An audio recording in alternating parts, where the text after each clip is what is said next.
Solid Objects by Virginia Woolf.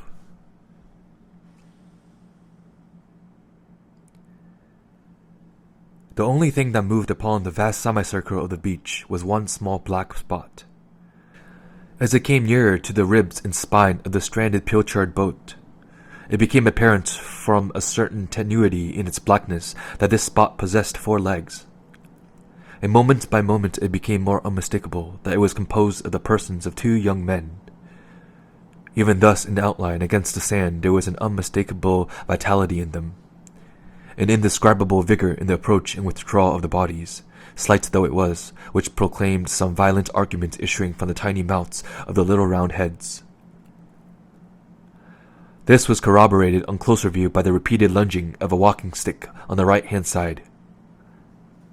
"You mean to tell me you actually believe—" Thus the walking stick on the right-hand side, next the waves, seemed to be asserting as it cut long straight stripes on the sand.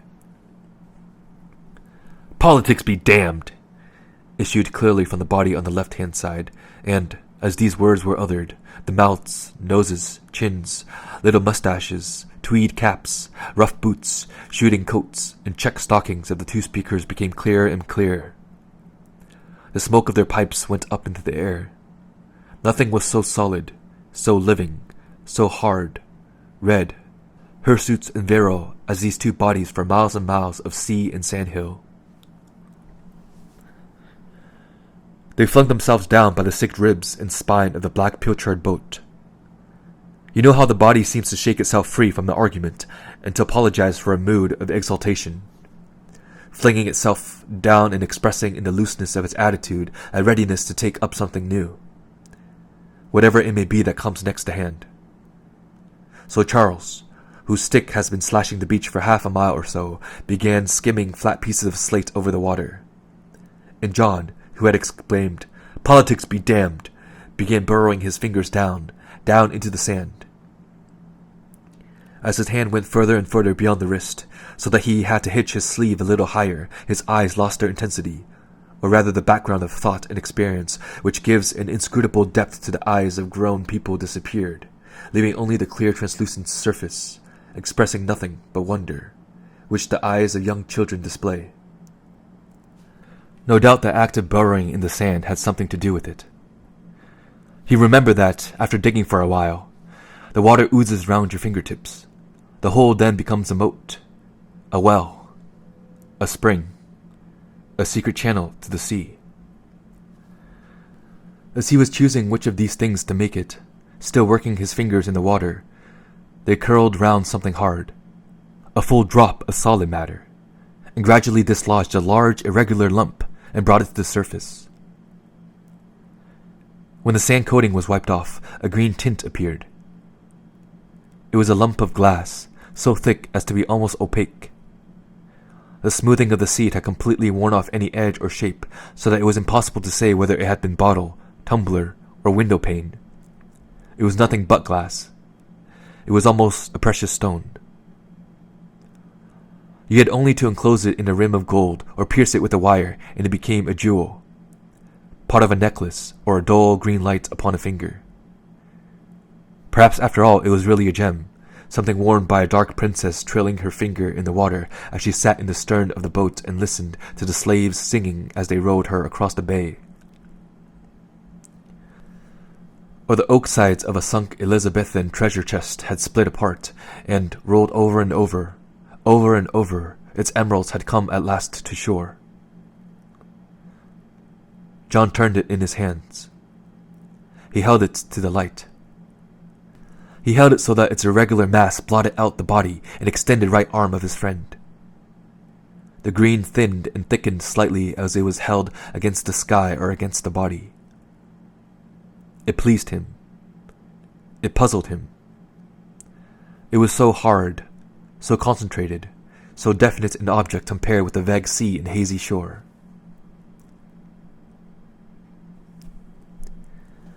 Now a sigh disturbed him, profound, final, making him aware that his friend Charles had thrown all the flat stones within reach, or had come to the conclusion that it was not worth while to throw them. They ate their sandwiches side by side. When they had done, and were shaking themselves and rising to their feet, John took the lump of glass and looked at it in silence. Charles looked at it too, but he saw immediately that it was not flat. In filing his pipe, he said with the energy that dismissed a foolish strain of thought, "To return to what I was saying," he did not see, or if he had seen would hardly have noticed, that John, after looking at the lump for a moment, as if in hesitation, slipped it inside his pocket. That impulse, too, may have been the impulse which leads a child to pick up one pebble on a path strewn with them, promising it a life of warmth and security upon the nursery mantelpiece, delighting in the sense of power of benignity which such an action confers, and believing that the heart of the stone leaps with joy when it sees itself chosen from a million like it, to enjoy this bliss instead of a life of cold and wet upon the high road. It might so easily have been any other of the millions of stones, but it was I.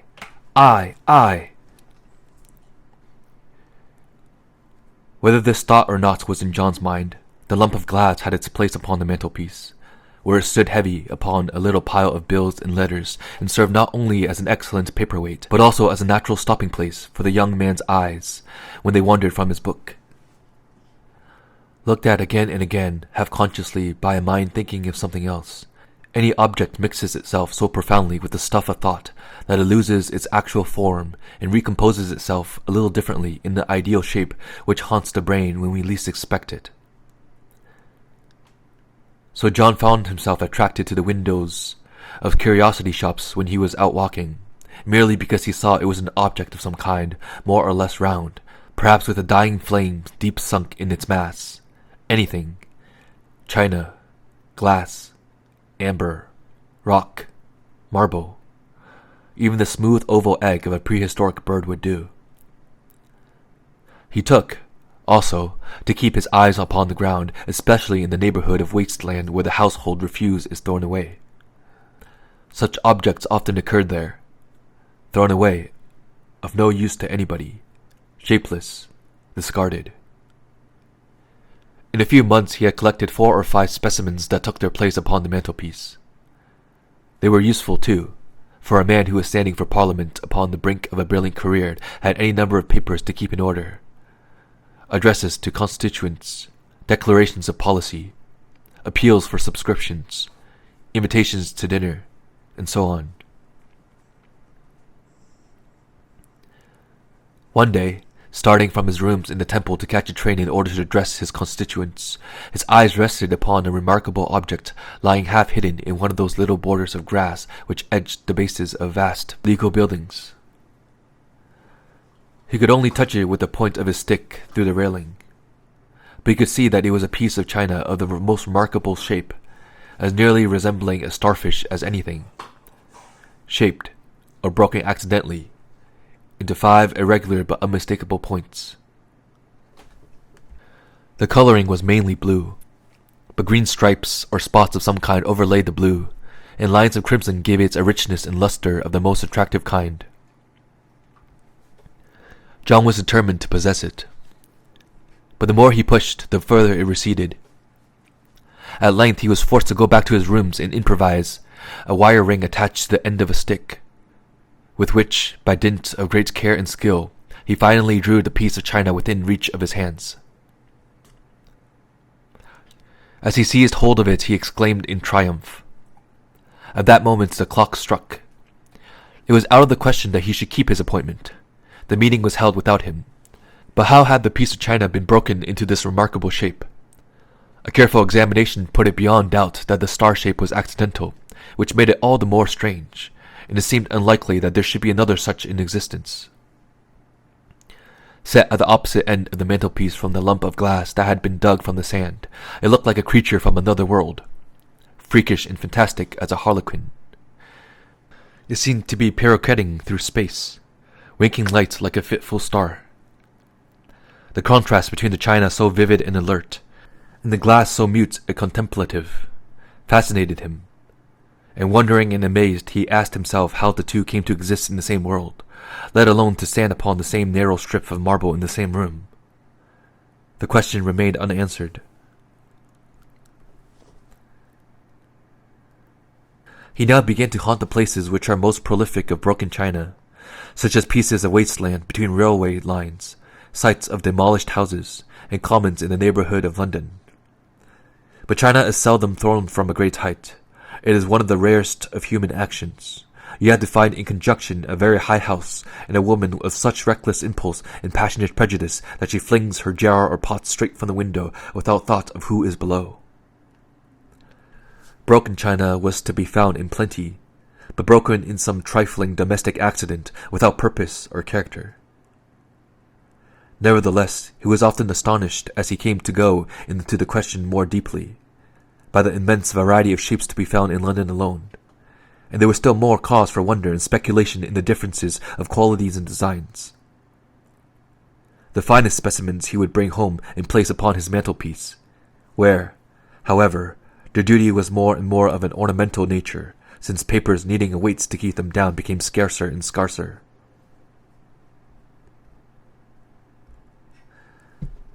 He neglected his duties, perhaps, or discharged them absent-mindedly, or his constituents, when they visited him, were unfavorably impressed by the appearance of his mantelpiece. At any rate, he was not elected to represent them in Parliament, and his friend Charles, taking it much to heart and hurrying to condole with him, found him so little cast down by the disaster that he could only suppose that it was too serious a matter for him to realize all at once. In truth, John had been that day to Barnes Common, and there under a furze bush had found a very remarkable piece of iron. It was almost identical with the glass in shape, massy and globular, but so cold and heavy, so black and metallic, that it was evidently alien to the earth and had its origin in one of the dead stars, or was itself the cinder of a moon. It weighed his pocket down. It weighed the mantelpiece down. It radiated cold. And yet the meteorites stood upon the same ledge with the lump of glass and the star-shaped china. As his eyes passed from one to another, the determination to possess objects that even surpassed these tormented the young man. He devoted himself more and more resolutely to the search. If he had not been consumed by ambition and convinced that one day some newly discovered rubbish heap would reward him, the disappointments he had suffered, let alone the fatigue and derision, would have made him give up the pursuit. Provided with a bag and a long stick fitted with an adaptable hook, he ransacked all deposits of earth, raked beneath matted tangles of scrub, searched all alleys and spaces between walls where he has learned to expect to find objects of this kind thrown away. As his standard became higher and his tastes more severe, the disappointments were innumerable, but always some gleam of hope. Some piece of china or glass curiously marked or broken lured him on. Day after day passed. He was no longer young. His career, that is his political career, was a thing of the past. People gave up visiting him. He was too silenced to be worth asking to dinner. He never talked to anyone about his serious ambitions. Their lack of understanding was apparent in their behavior.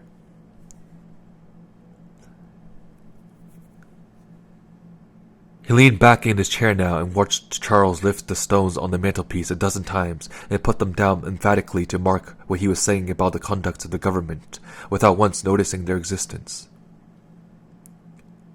"What was the truth of it, John?"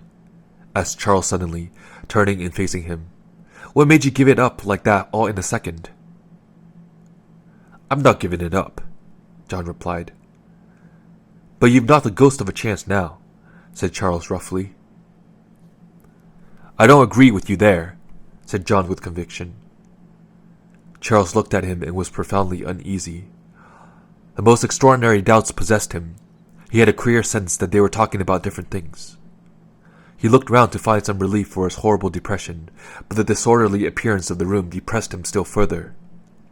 What was that stick, and the old carpet-bag hanging against the wall? And then those stones. Looking at John, something fixed and distant in his expression alarmed him. He knew only too well that his mere appearance upon a platform was out of the question. "Pretty stones," he said as cheerfully as he could, and saying that he had appointments to keep, he left John. Forever.